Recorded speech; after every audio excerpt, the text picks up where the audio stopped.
Bana, story nyingine ambayo siku jana pia make headline kuhusiana na msanii kutoka WCB Bibi Zuchu, Zuhura Kopa.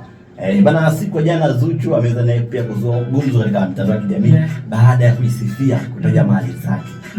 Bana, kajisifia kwa akasema kwamba ana apartment Dar es Salaam, ana magari, ana apartment sehemu moja ambapo anakaa watu maarufu Masaki.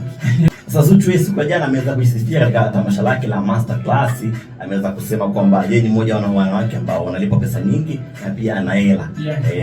Sasa kabla hatujaongea sana, ili tumsikize Zuchu kwa upande wake alichokuwa anakizungumza, alafu tuzungumze kwa upande wako, una maoni gani unazungumzia kuhusu hilo swala. Mimi ni Zuchu and I can tell you I'm one of the most paid artists in Tanzania, na niko kwenye lebo, na hapa ninavyozungumza kesho kwa Zanzibar tu naenda kununua apartment yangu ya pili.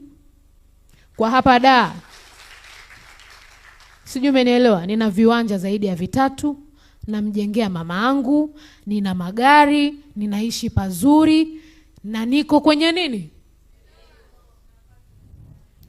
Thank you. Na nina apartment Dar Masaki. Bana, umemsikia Zuchu amesema kwamba ana apartment Dar na pia anaenda kununua apartment nyingine. Ongea kwa ufupi zaidi. Sana maneno mengi. Bana, kwa upande wako je, hili sasa ni sawa au sio sawa? Ila ni kawaida wasanii kujipromote bana. Na wajua wasanii bana wanapenda vile visifa au sifa bana. Bila sifa msanii haendi bana. Kwa hiyo unaweza kukuta msanii kwa mfano akiwa amekubalika sana na watu.